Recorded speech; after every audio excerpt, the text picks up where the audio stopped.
Hi, it's Dwyer, gamblersadvisory.com, a free site, bettingangle.us, a free site. It is June 3rd, 2025. Remember, the opinion you should follow should be your own. Just consider this video to be a second opinion from a complete stranger online. Folks, the gamblers have sniffed this out. Just understand that Indy just beat the 1 seed in the East, followed that up by beating the 3 seed in the East. Understand that Indy, of course, made it to the conference finals the last 2 years. 2 years, not just this year, last year too. What did that get them? Folks, for game one, after closing out the Knicks in less than 7, for game one, gamblers have made Indy a 9.5 point underdog. 9.5. Right, folks? I took the 9.5 for game one. Let me just say, I've seen great teams in my life. Right? Great teams are bigger than the sum of their parts. You can look at the team and you can say, oh, this team's loaded. This team got all this talent. But there is something about the team that's above and beyond that. I know it's crazy thinking about OKC as one of the all-time greats. Folks, they are. Let me talk about a team I came across when I was young. I couldn't believe how tough this team was. Right? We call them the Big Red Machine. Baseball.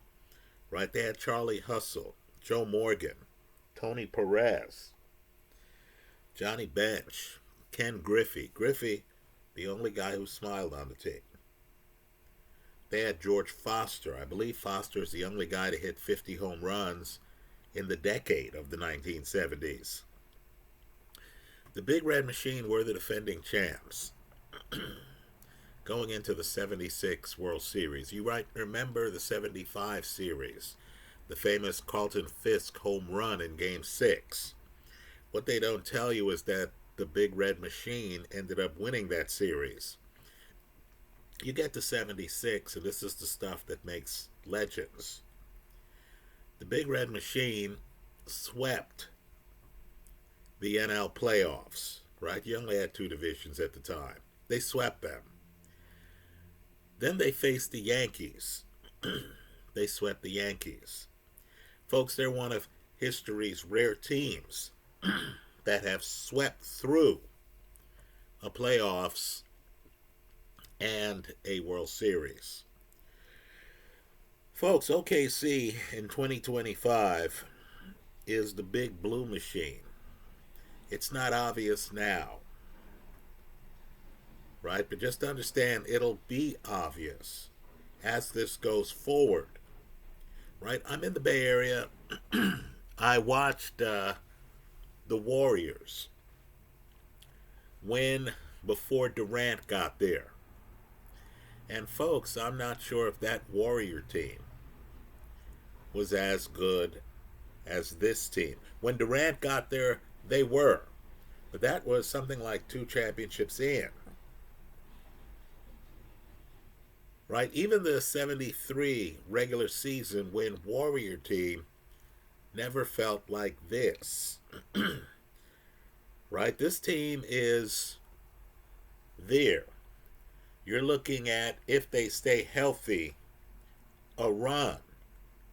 I was hoping privately to see them against the Boston Celtics because the Celtics have put together a run. Right? But of course, these great teams end for weird reasons. Right? The Celtics were up against the apron. The guy who was the owner actually owned the team with his father, who wanted out, thought that the team was paying out too much money. Understand, with success comes obligations. You had a U.S. Olympic team that had three Celtics on it, the backcourt and Jason Tatum, right? It would have been one for the ages if the Celtics were healthy, right? Porzingis, lingering illness. Tatum, of course, snaps his Achilles. The Celtics against this young OKC team would have been interesting, right? But understand, the gamblers have figured out OKC against Indy. Folks, that's a mismatch. I don't care how athletic Indy is, right? We're going to look back on these playoffs years from now, and we're going to wonder how Denver got that series against OKC to 7 games. Right? Let me just say, Indy, and I know the public doesn't get this, right? Indy has a single point of failure. Right now, at a time, and they're both stunning, at a time where there was a vote of the players and they found Tyrese Halliburton to be the most overrated player in the league, right? This is really a matter of body language, not ball game, right? Tyrese is the joker. He's the guy who's laughing, right? He's the guy who's mocking opponents. He's the guy who looks like he's having too good of a time, right? Folks, I'm telling you, folks around him are stressed. Whatever they tell you publicly, many don't like that. The ebullient guy who's happy and, stressful game. He happens to be the closer. He's the one hitting the big shots at the end of the game. We prefer a Jordan persona, right? The guy who is intense. Kobe. That's what we like. We don't like the guy who's laughing at you. Right? If you're going to come across as happy-go-lucky and a talker, you need to show that intensity on defense. Think Gary Payton. Tyrese Halliburton doesn't have that. So he's a guy who is chronically going to be undervalued. Right, folks? Tyrese Halliburton, who led a team to the conference finals in back-to-back years, who is one of the premier assist men in the league, right, who operates a run-and-gun offense and keeps it together, knows how to hit guys in stride. Folks, he not only was voted most overrated, but somehow, after they beat the Knicks, who hit the big shot in game 1? Right, who's the guy keeping the team together? Look at the assist numbers. Folks, it's Tyrese Halliburton. Somehow the experts don't like him that much either. They gave the MVP to somebody else. This is like watching a Magic Johnson put on a show, pull the upset, beat the higher seed. And then they tell you that James Worthy is the MVP of the series. I like Siakam. Siakam already has a ring, right? Has great skills, great quickness with his back to the basket moves. Right? You and I know that if Siakam got injured and left the game, Tyrese Halliburton would have kept the team together. If Halliburton got injured and couldn't play, folks, the series would have been over.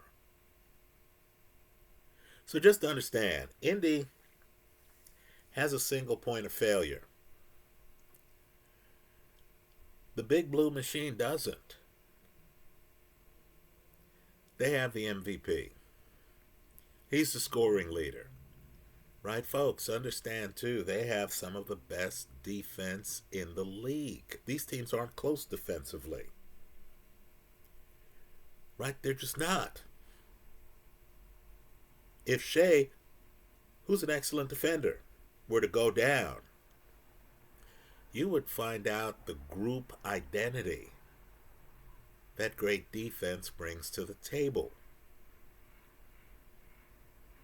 Right? The team would make the decision, okay, we've got to stop this team. And they'd stomp them out. Right? So let me just say, OKC is too deep. Indy is too vulnerable. You know, Alex Caruso has made two all defensive teams already. Understand what OKC could do. OKC could literally throw Alex Caruso at Tyrese Halliburton and slow him down. Understand there are other guys on Oklahoma City who are great defensively. Right? Tyrese Halliburton is not going to have room to breathe. Let me say this too. OKC is sleeper city. If I told you there was a guy on the team averaging over 20 points a game, 5.3 boards a game, 5.1 assists a game, many would be thinking, okay, we already know about Shea. Tell us something we don't know. What if I told you that that player is actually Jalen Williams? Right, folks, OKC, excellent three-point shooting team, excellent defensive team. They have more than 120 point per game score. Chet Holmgren's kind of an interesting dude. He's kind of like Wilt later in Wilt's career, where Wilt decided, hey, you know, I don't need to score points. So Wilt 1 year led the league in assists. Right? Wilt was still the rebounding gold standard in basketball history. Right? Chet Holmgren likes to pass. He likes to do whatever's not being done. Right? If you saw Chet at Gonzaga, you understand that if Chet needs to score points, he'll score points. Right, folks? OKC, I've rarely seen a team this loaded. Right? Rarely. And folks, they're young, right? There's no Al Horford on this team. This is the young team. They have a defined persona.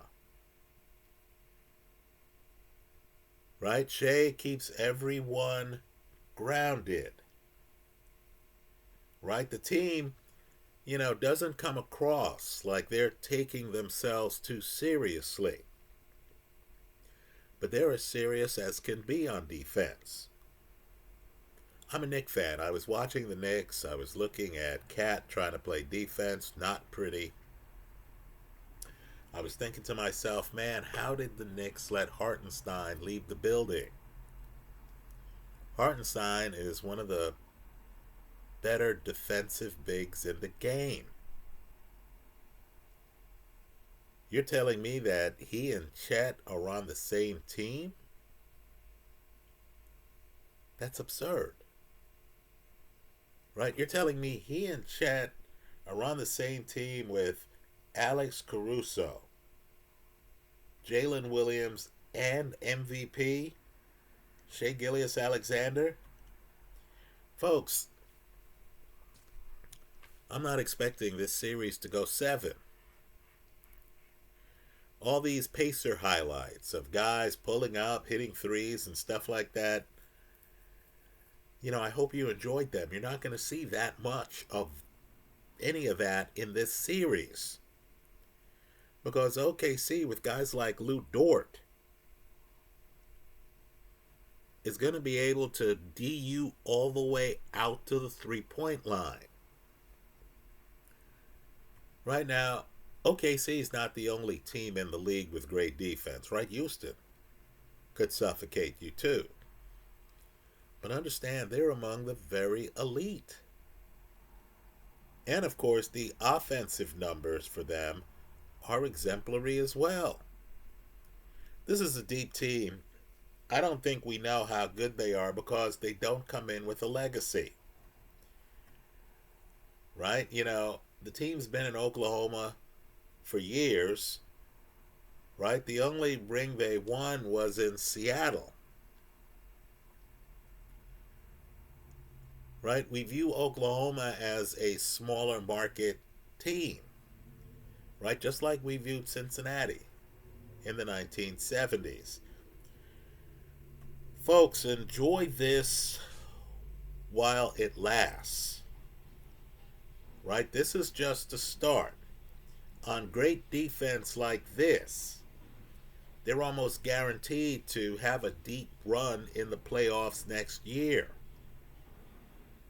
right? You hope the players themselves understand what they have, and you don't have situations where suddenly Don Gullett's a Yankee, right? Guys start leaving, as happened to the Big Red Machine, right? Right now, I'm just telling you, I think OKC wins their first title this year, the team in Oklahoma City.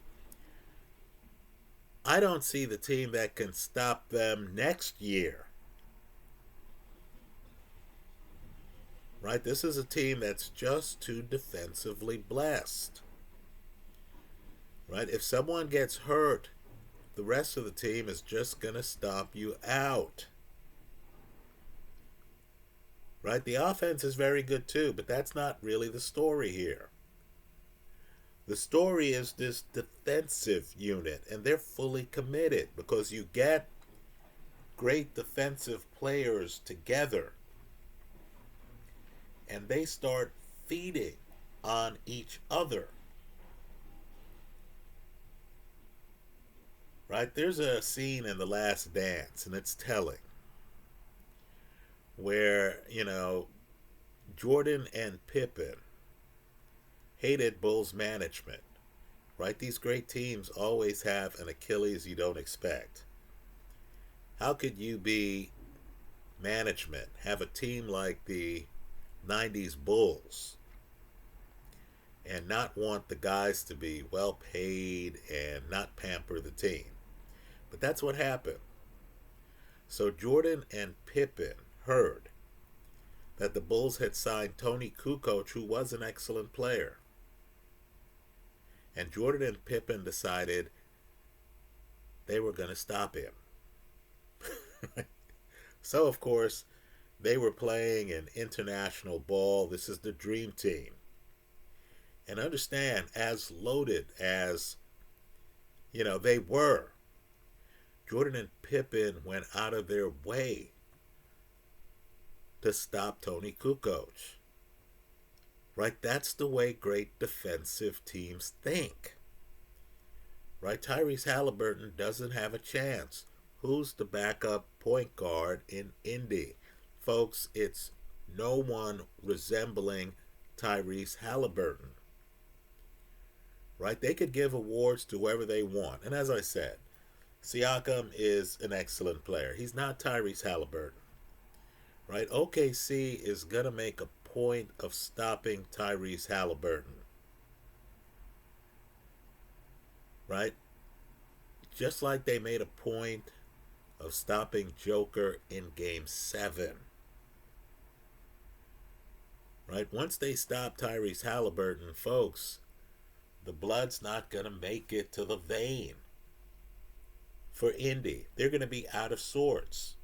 Let me say, too, you can't turn on great defense in the ninth inning. You just can't. Right? So even if Indy decides they're going to go stop Shea, they're going to target people and say, we're going to stop Jalen Williams. Right?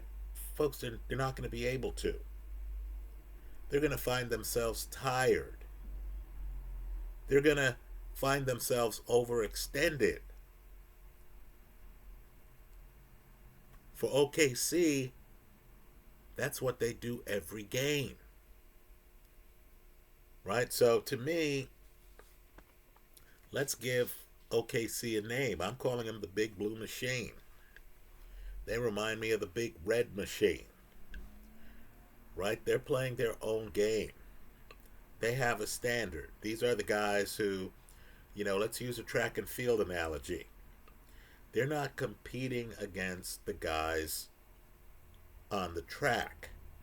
They're competing against the clock, right? Quite frankly, I'll be surprised if this series goes 6 games. I'm being conservative here, saying it doesn't go 7. Right? As you look at the Big Blue Machine, ask yourself, how good are these guys really? Right? Certainly there have been some great teams in the NBA. Right? Magic, Kareem, Coop, Worthy, right? Those Laker teams were explosive, right? Bird, McHale, Parrish, DJ, Ainge, Walton. That team was great, right? I would argue that, in fact, let me name another one. The 76ers needed a boost. They went out and got Moses Malone.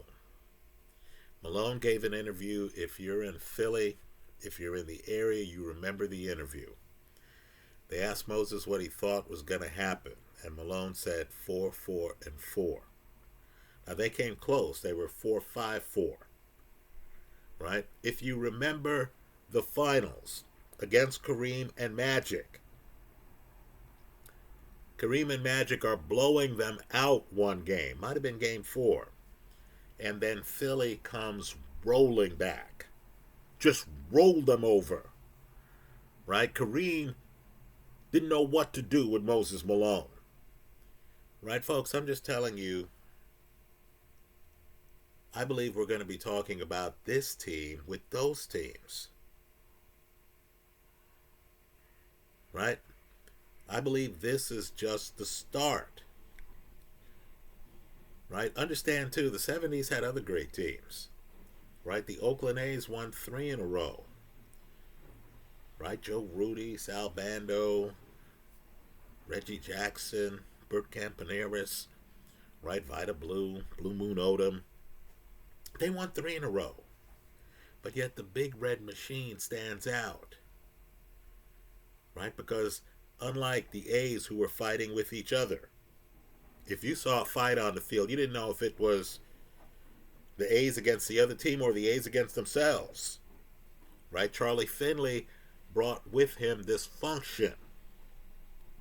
Right? Just understand, the Big Red Machine stands out. This team is going to stand out.